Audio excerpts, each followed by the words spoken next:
Okay. Are you ready, Smokey? Now that I have drank, we ready to go?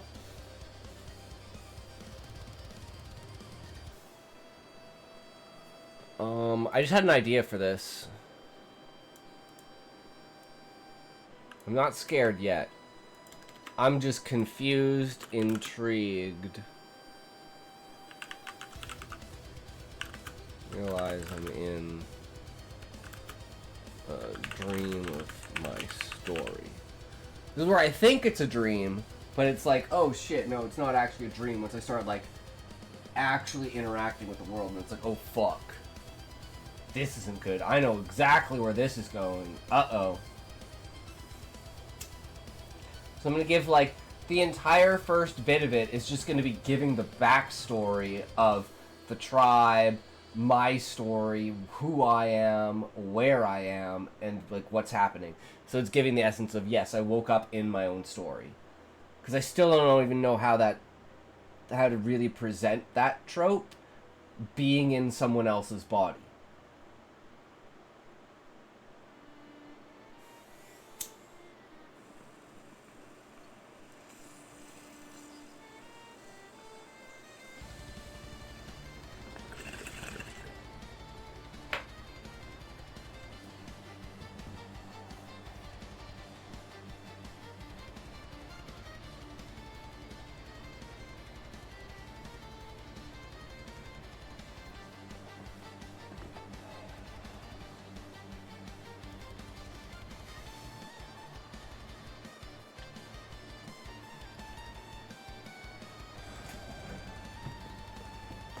I'm wondering how I got here, an idea of my surroundings, try to logic out the situation.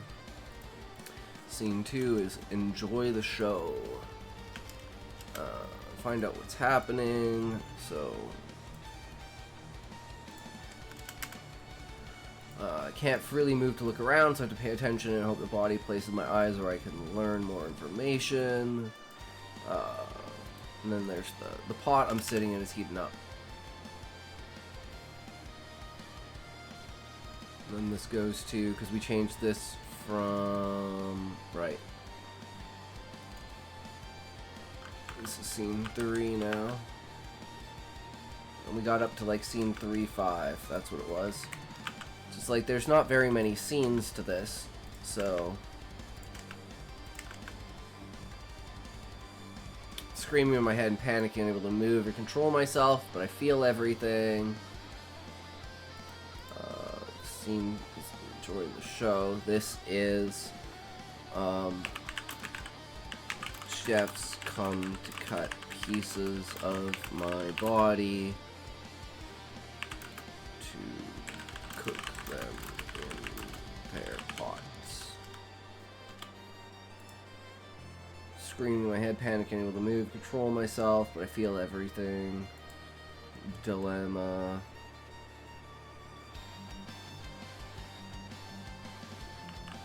Something like the voice is like trying to calm me and soothe me, but I can't understand what it's saying. But it's like the way that it's saying is in this like reverence meditative state, and it's like trying to like coax me into, you know, the same type of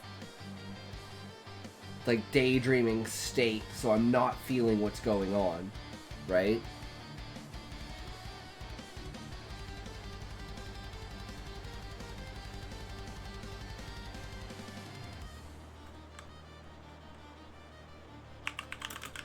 Pain is washed.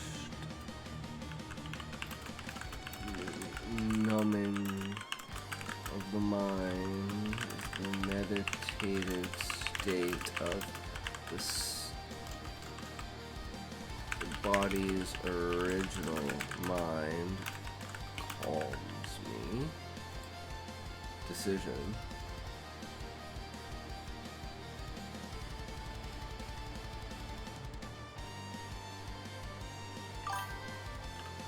Flew over Alberta last month. I did a pee on the plane over it, so I've technically peed over you. Oh, I fucking missed you, Aggie. I fucking missed you, bro. What do you think about the new background? Do you think we've improved the stream since you've been here before? Also, you should check out the Discord. We completely redid the entirety of the Discord. It's way slicker.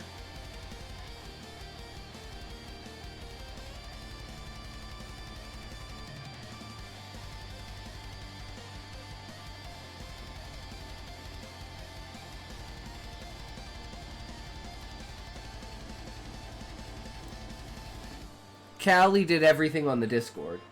So you can praise Callie for that decision that I make.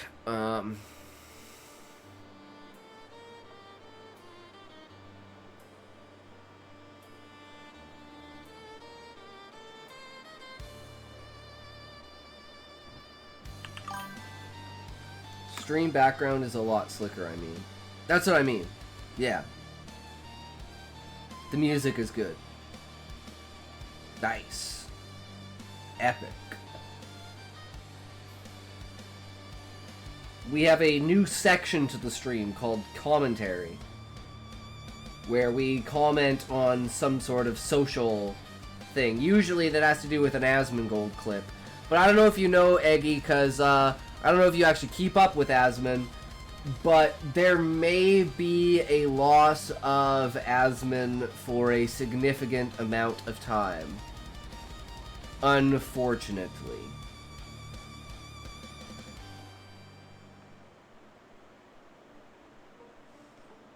Don't know when it will happen, but most likely there will be. Yeah, I saw he's been getting the heat.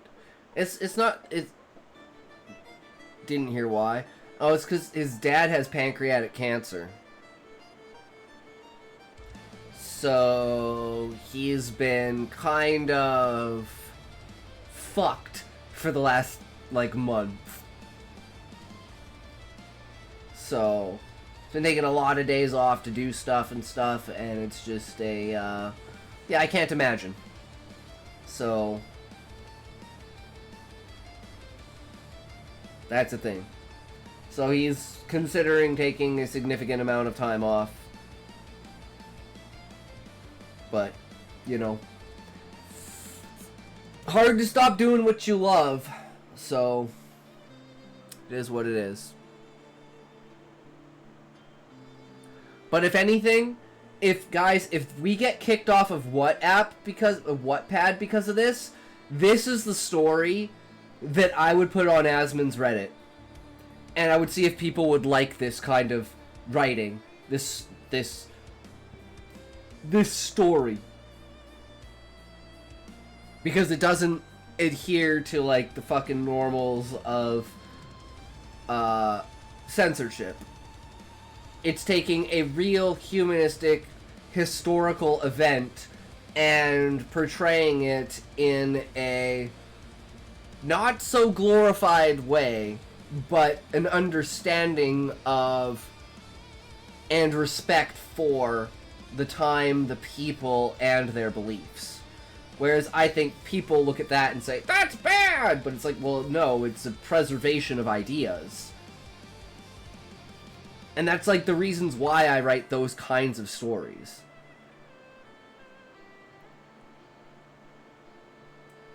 Yeah, exactly, Beezus. Because it's like, you know, you look down at the... Instead of saying, oh, my stomach was ripped open, after the food's being shoved down your throat, you look down and you describe the food kind of plopping out of your gut.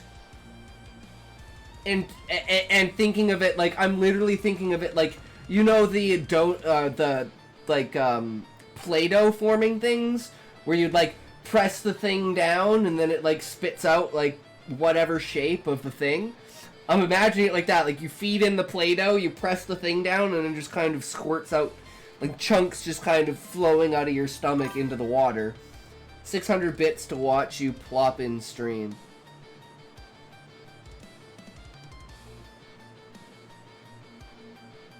Plop on stream. What do you mean by that, Eggy? plot? Do you mean something else? 600 bits? That's a lot of money, dude. $6? Holy fuck. That's a lot of money. What do you mean by plop?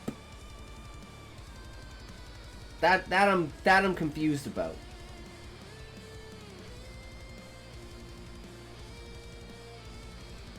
But that's okay. I get confused about pretty much everything. Have you done a collab AI story recently? No, Eggy. We have 2 stories in the works. Now we have 3 stories in the works. Chiral Clones, Ghost Mentor, and now a renewed Banquet. The Renewing Banquet. That's what we should call it.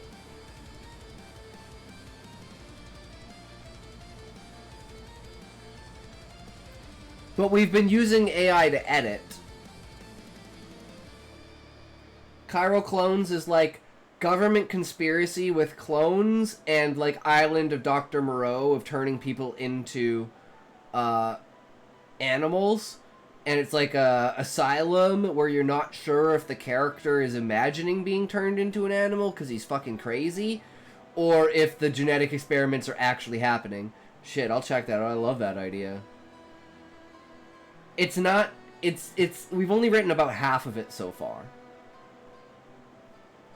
We are at, trying to describe...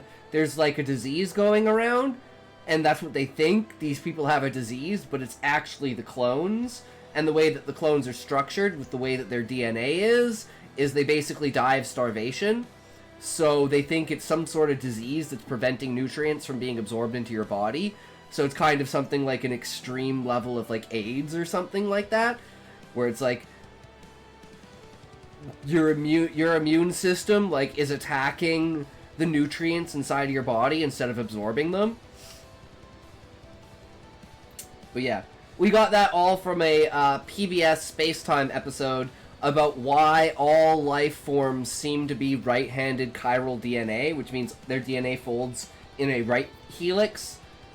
And, like, if things fold in a left helix that have a mirror molecule setup, it doesn't vibe with, like, biology. And, like, if you have left-handed stuff, it doesn't absorb the same. It's basically like the idea of, like, mercury, where it gets stuck where it shouldn't be and then clogs up the system, and then eventually everything falls apart.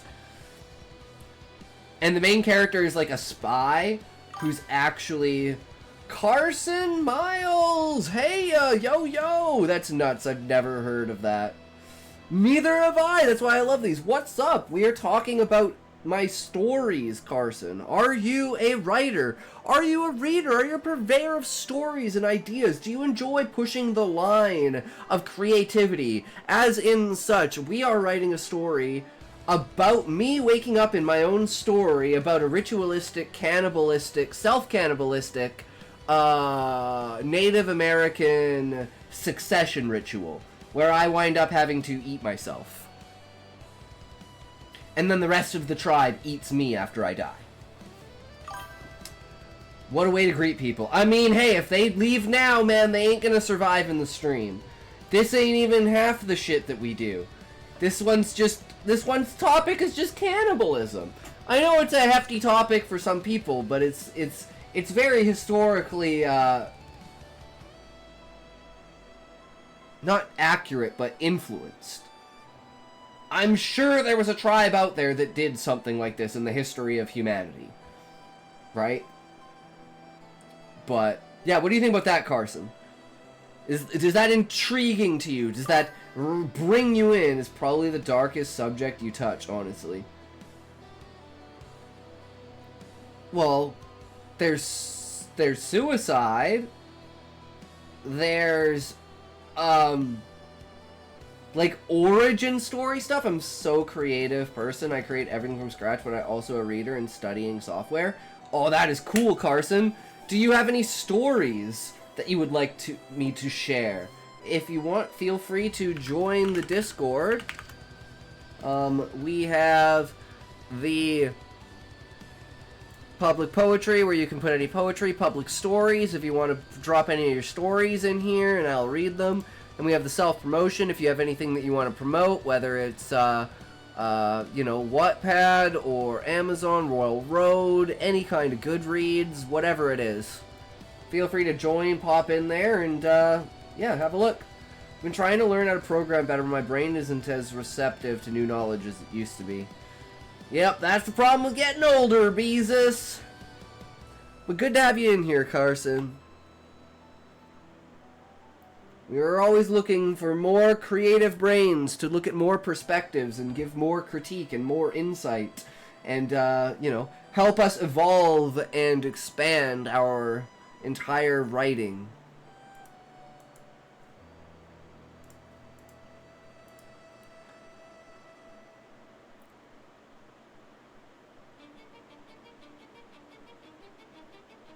Now I'm wondering, what should my decision be here? Because there has to be one more scene after this. Yeah, I have a lot of stories. I do join your Discord. Why, thank you, good sir. I appreciate it. We're very supportive, and at least we try to be a very supportive and, exposing community where we like to share everything with everyone, you know? So everyone's, like, critiquing each other's work. We're all brainstorming together. We're all working together to improve our writing. You know, we can look at each other for advice. Stuff like that, you know? I want to build a community of creative people that facilitates a positive engagement system, essentially. Humor is completely allowed, and we touch on basically every single topic except one you can allude to but never touch on or write, which is totally understandable. Yeah, I understand and love these vibes. Hell yeah, that's what it's all about. No holds barred. That's how we try to do it. And then we try to have, like, different things that build our overall writing. And seeing how we can incorporate those. Like, I'd say for each short story that I write, I do a specific thing. In this case, it's how do I incorporate a trope into a previously made story and expand that story with that trope. In this case, the trope is waking up in your own story.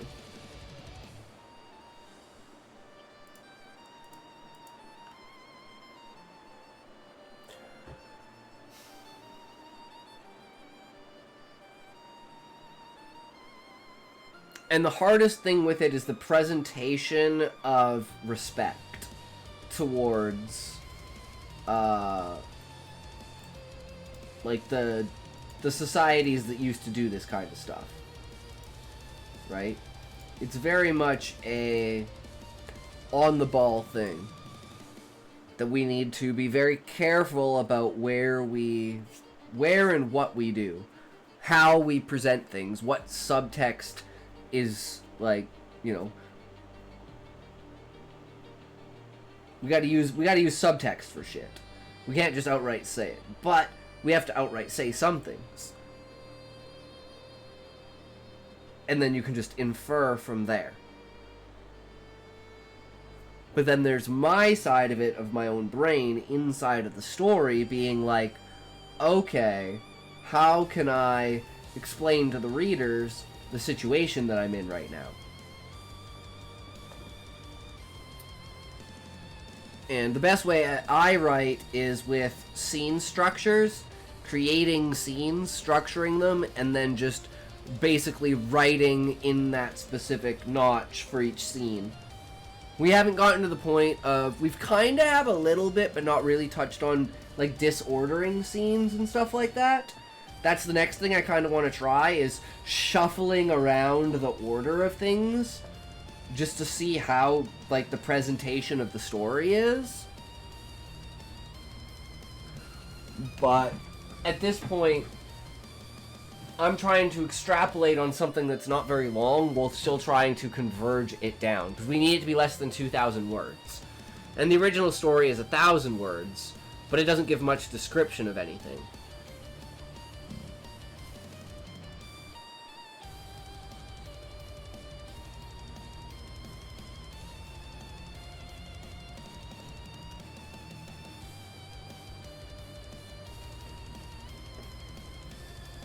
And I need to put my voice into this. My voice, not my writing voice, my actual voice. My human, personal voice. Not the voice I'm trying to create through narrative.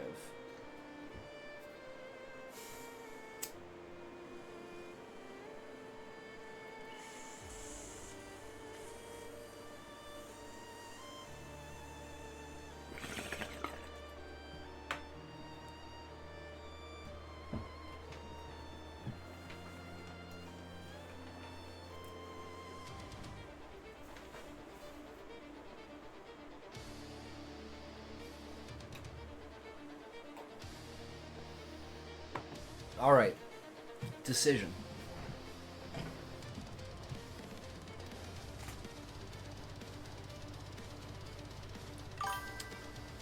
Buddy, you say you understand creativity. I really connect with that because I'm an artist. I pour my heart and soul into the thing I design. Whether it's for friends or to earn a living, every piece I create carries my full effort.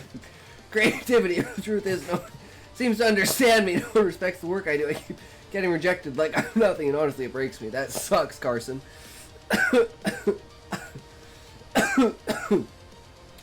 I would say my problem is my topics are too sensitive for people, but I'll never hold back.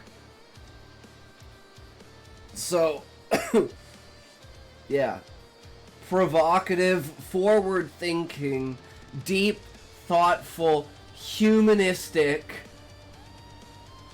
real stories are what I try to strive for. At least in the essence of, like, character presentation and character, like, connection with the reader, right? You're connecting with the story in a way, because it's telling... not necessarily... It's not, like... It's not preaching to you, but it is opening doors of thought that you never thought you would have before. It's not pushing you through the doors, it's just letting you know that those doors are there. And I think that's extremely important. Because it's not pushy or preachy, but it's overarching in topic to the point of extremism. And that's kind of the point to show it out in, like, contrast, to be like, this may not be the best thing, and bringing attention to it may not be the best thing, but it is something that is real that needs to be discussed. So having a civil conversation about it, bringing that up in my writing, is like my way of initiating that conversation. Which a lot of people just don't want to have that conversation. So that puts me at an extreme disadvantage for, like, a brand, what's it called? Like, brand risk. Because the topics are extremely political, extremely divisive, like philosophy. Exactly. But it takes the philosophy and places it into real life in situations that are usually you could wind up finding yourself in.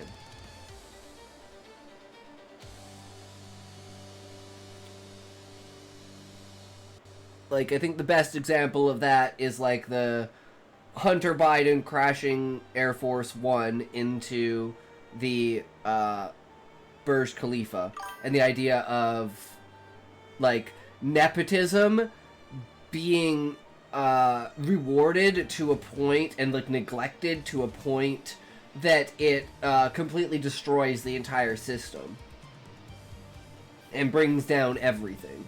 Something that's so easily avoidable, but everyone just overlooks it. And eventually then that becomes normalized.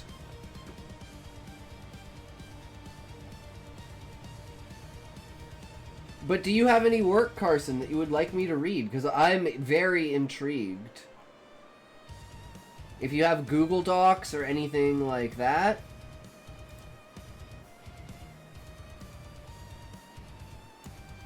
I would love to get a hold of that, bro. It is whetting my appetite. Still don't know what to do for this decision.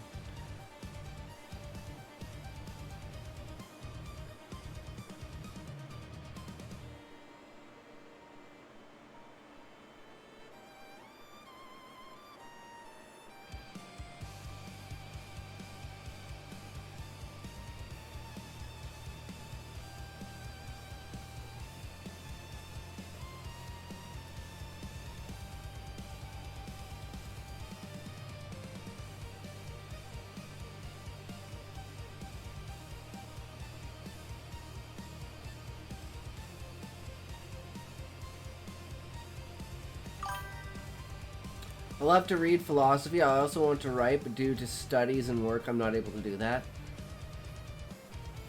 Well, you will one day. Just keep it up, right? I just started doing this last year, and I'm 34. So, it's never too late. Just remember to have it in the back of your mind that it's something that you always want to do as like a hobby or something like that, right? And just keep your creative ideas. Write them down in places. Don't forget them. Expand on them. Work on them. Think about them in your free time. That's what I do. I got 18 years of lore for my main book in my head. And not much on paper. But maybe we will soon. Now that we have this outline that I can work with that Beezus made for us. Because Beezus is a fucking hero. Both Callie and Beezus are heroes in their own rights. Legends of the stream. And Smokey as well, in a different way. But still, Smokey as well. And Eggy, true. Because Eggy is the original. The original of all of them. It's like when Eggy left, the essence of Eggy split into many people, and it became Smokey, Callie, and Beezus.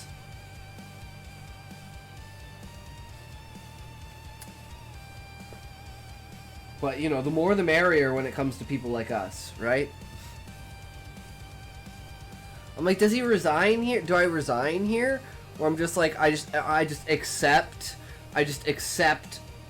like, the inevitable that's going to happen and, like, have an out-of-body experience?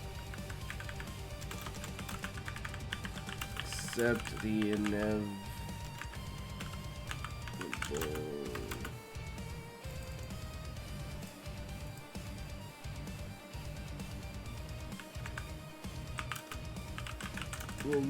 My mind. Really is nice to have Eggy back in chat. Now we just need to summon Toe from the ether so he can check out Feetmaster and give it a report. True, Sean. So true, bro. Toe Connoisseur will show up once in a while, I'm sure. Just like Raymond Dow. Just like Big Francis. They just pop in every now and then and do their thing and, you know, pop out. That's all I ask. You know, that's what keeps me going. Keeps me sustained. Stealing the energy. I mean, thriving off of the energy that you guys provide. You know.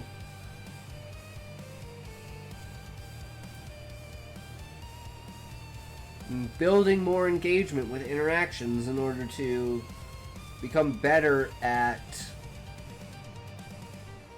dialogue, essentially, and speaking. How to put my voice into something. How to manipulate my voice. How to use someone else's voice. All very important things. Focusing my mind on the...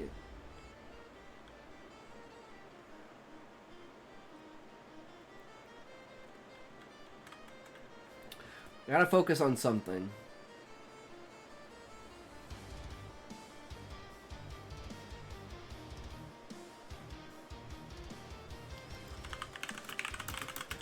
All a dream. Safe. All fake.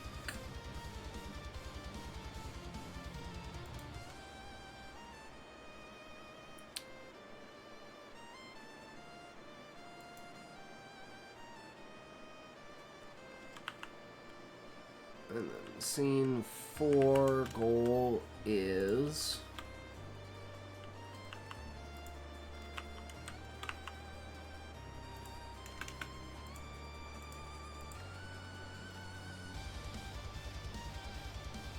Okay, so if this is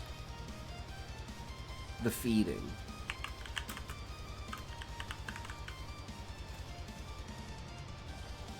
Because while all this is going on, while I'm like having these things, they're cutting pieces of me and cooking me.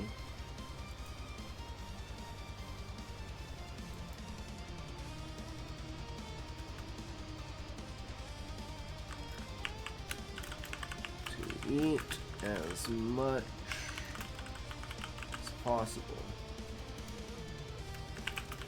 Jaw and throat cannot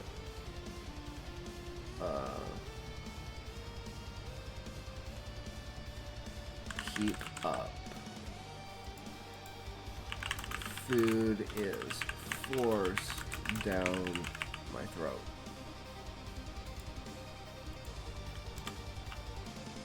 This is the rest of scene 4. But it's not you, it's the sap you're stuck inside. The sucky part is that you feel what they feel. Exactly, Sean.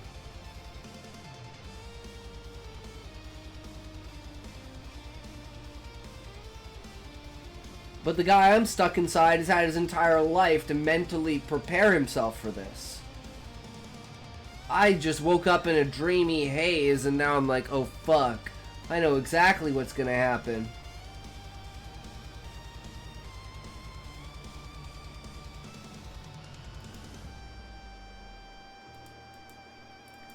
And the rest of this is still scene 4. So we can get rid of that. And that.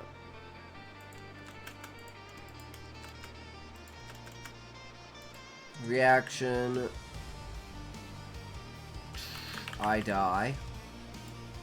Dilemma. My spirit is lifted from my body. I watch the final moments, the ritual, before I'm pulled back to reality.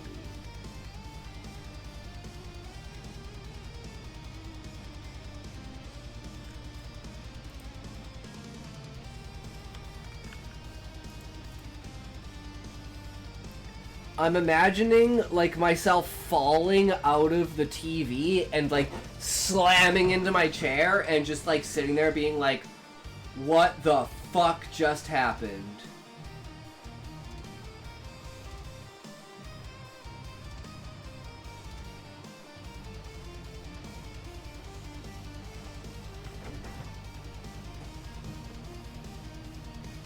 I'm just still not 100% sure about the presentation of it.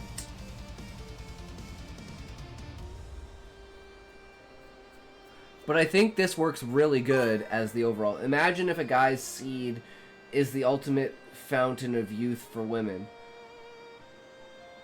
Realigning skeletons, placing cartilage, restoring collagen, curing all disease, de-aging to the de-aging to the age of 25 years, eliminating all mental illness. How messed up would his life be?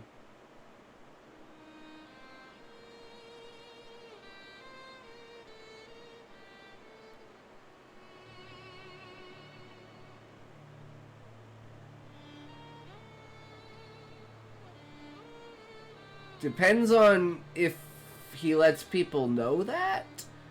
Cause like you going to get fucked up if that going to happen. The government going to sell that shit. They going to steal you. They're going to stick a fucking needle in your balls, pump you full of testosterone, keep you horny as fuck, and just pump the semen right out of your balls. And then sell it for $5,000 a vial.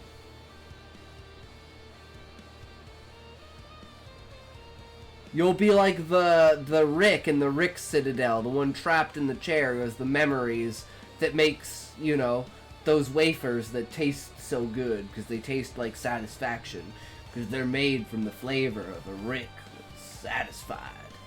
You know what I mean? Or the spaghetti people, the people where then when they die, their innards turn into spaghetti that tastes fucking delicious. Best spaghetti you'll ever eat.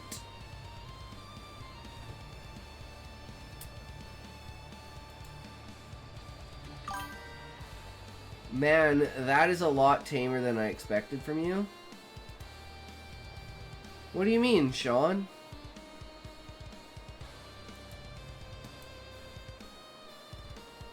That's only if the government gets a hold of you. What else did you expect?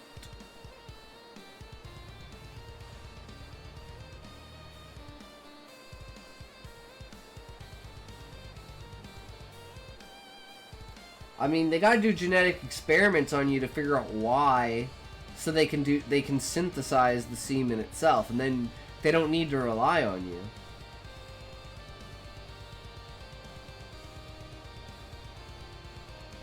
You just have to sit there and goon, but you got a needle in your balls.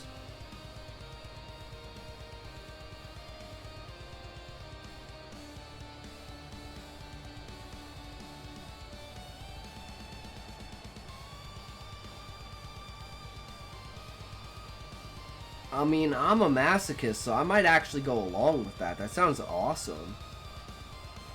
The biggest problem with that kind of shit is the factor if it's not medically done correctly, you can extremely injure yourself.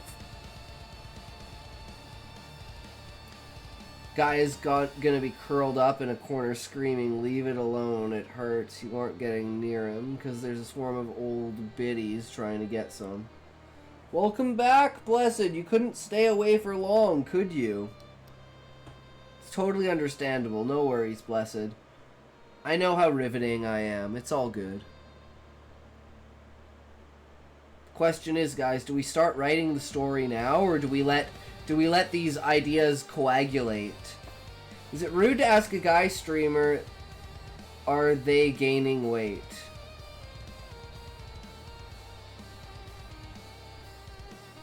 I think in general, Blessed, talking about personal things is, you know,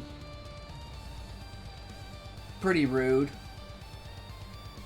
If it's blatantly out of nowhere, unless it's part of a conversation. And I prefaced it with all love. But you need to start taking care of yourself. You're getting a little big there, bro. Something like that, Blessed.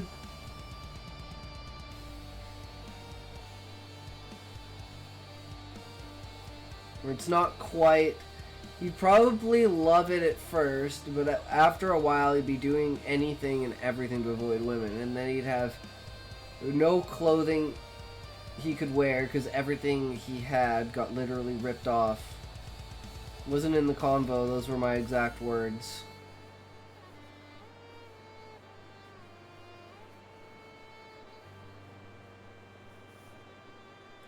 I mean, what did they say? What was their response, Blessed?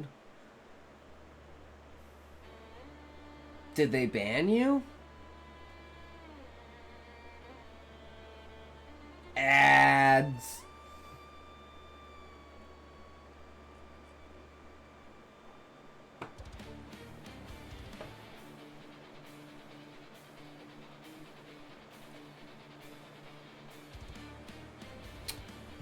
So you just went in there and said something really rude. It's the same vibe of, "Hey girl, are you pregnant?" Just a shame, public shame.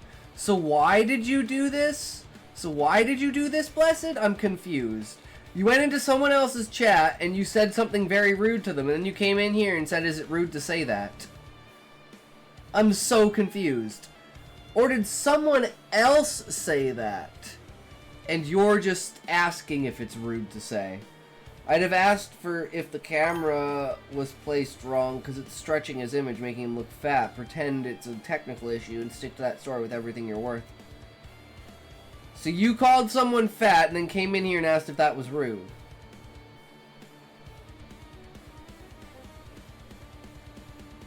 That's a head scratcher, Blessed. Even for me, that's a head scratcher, bro. You sure about that one? I don't know, man.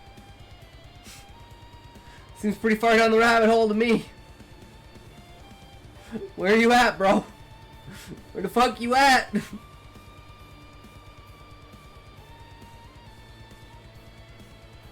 I don't know what to say.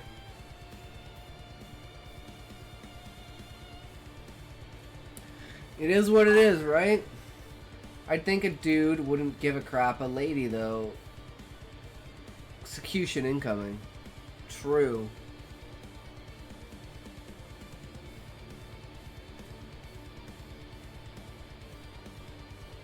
So we need an introduction.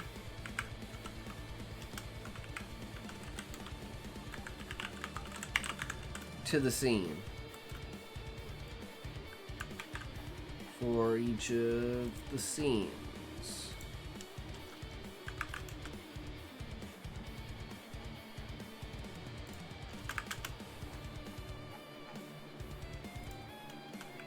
And this facilitates the transition.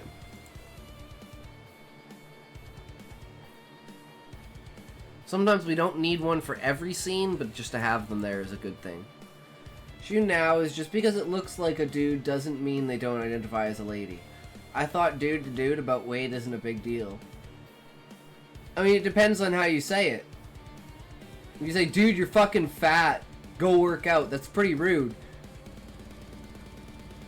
But if you're like, brother, getting, you know, how many hamburgers did you have today, bro?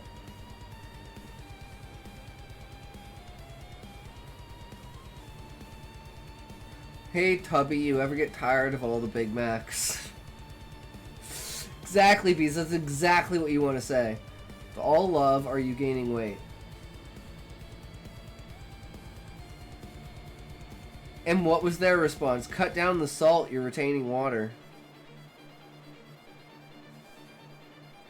I mean, that's a good one too, Sean.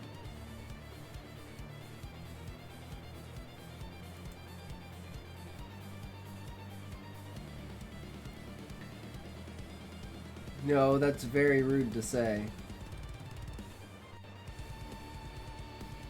I mean, if I didn't notice I was getting fat and you guys told me I was getting fat, I'd be like, shit, I'm getting fat.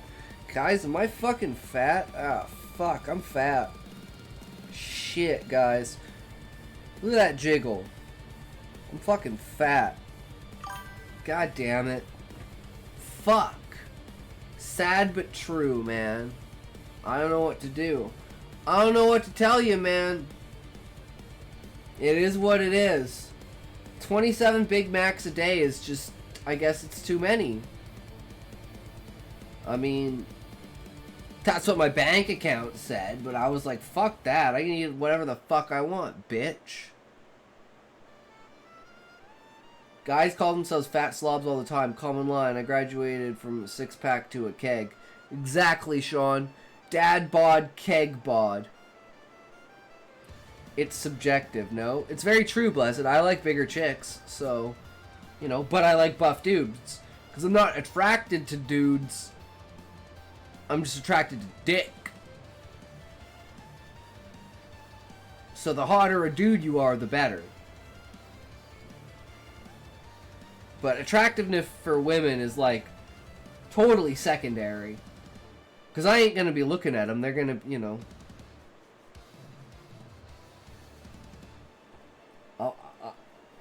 I'm going to be tied up in the fucking basement. Rudeness is a social construct, but I'd say what you said definitely falls in line with being rude in most situations. But is it true, and is it malicious? That's another thing, right? You can be extremely rude, but not malicious. I wouldn't care myself because I appreciate wake-up calls. Yeah, like if you're actually like letting yourself go, it's like, dude, like, are you purposefully trying to do that, or like you okay, bro? So if I care about someone and they're fat, I say nothing. No, you can still be rude and help them, Blessed. It's rude to tell people to stop eating, but it's probably better for them that they stop fucking eating. Right? It's like, it's rude to tell someone to stop smoking, but it's bad to smoke. It's rude to tell someone to stop drinking, but it's bad to drink. I like the guy. He has a good heart. I want to give him a wake-up call. Exactly, Blessed. I actually call it a daddy belly. I never had it till being a dad messed up my activities, lowered my metabolic rate, allowing me to gain weight, yet still to this day I've never gained as much weight as I wanted to gain when I was a 12-year-old. My grandparents' pastor was heavyset, and I thought he was cool and wanted to emulate him. No idea why, though. The reason why it's rude, Blessed, is because there are certain topics in society that you don't talk about. Especially in public. Like, it's one thing to, like, whisper someone. I think the main part that's rude about it is it's calling someone out in public. Like, if it had been done in a DM on the side, not in public, I think the public part is what makes it rude. You're making a show out of it.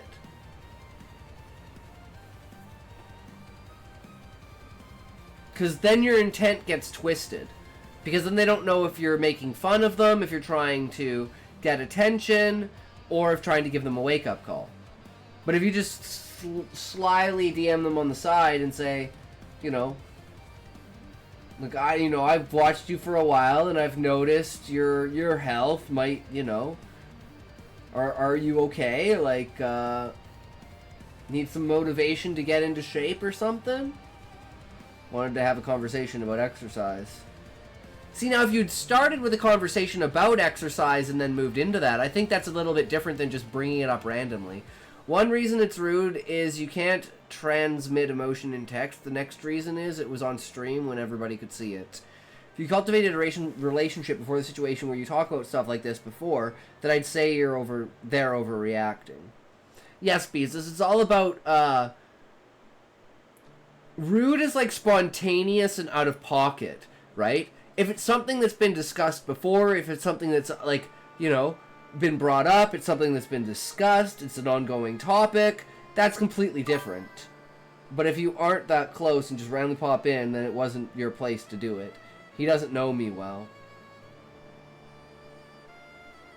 And that's one thing, like, depending upon how much you know him, since it's like a streamer thing, right?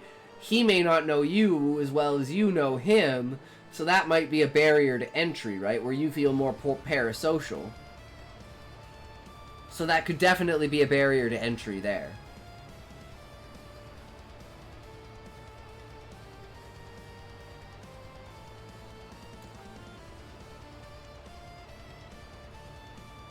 Whoa.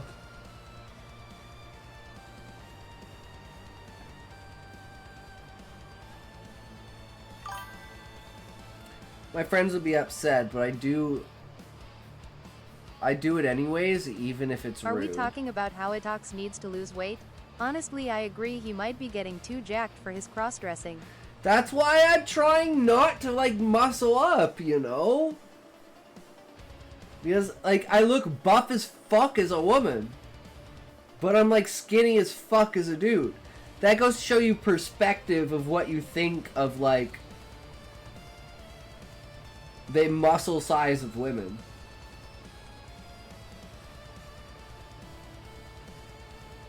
Like, imagine if I actually had fucking arms, dude.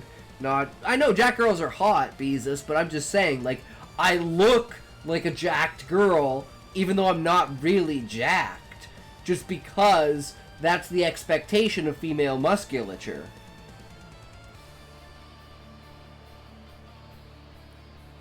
I have a family member who is rude to me, and I may be projecting it as a coping mechanism. Could be true, Blessed. You should talk to that person about it then. And if they don't respect you, then you shouldn't take what they say seriously. Never take someone seriously that doesn't take you seriously. There's no reason.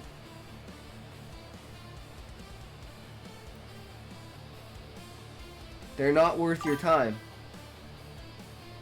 But if you want, you can sit down and talk to them about it, try and get to an even ground. But if they just laugh at you and say you're ridiculous, fuck you, then you know that you should just never take them seriously. And they're not worth your time. Because you've tried to see their perspective, they haven't tried to see your perspective at all. And you can't have a relationship with someone that's not a two-way street. I mean, some people are just like that, so you just ignore what they say. Or you find out what their weakness is, the one thing they hold true, and you mutilate it. And make them look like a fucking joke. And then you laugh at them. I don't recommend doing that. But did it? I can see going down that. Was fed up, yep. There's a point. When it just becomes too much.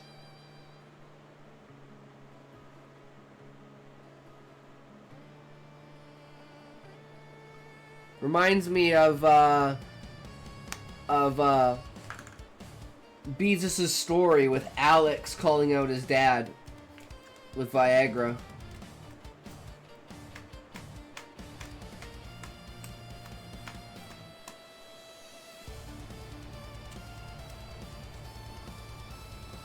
Or whoever it was. I don't know if it's his dad or foster dad or whatever. Not 100% sure on the situation. I think it's his dad, though. I can't remember. I could be wrong. Another time they looked like they took a gut punch. I was the bully of my family, unfortunately. I've had to grow up a ton from my younger years, and most of them won't talk to me anymore. That sucks, Beezus.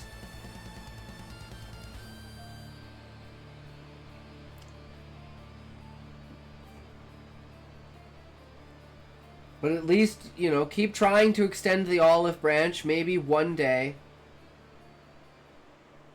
they'll, you know, look back on it and say, you've grown up, you know.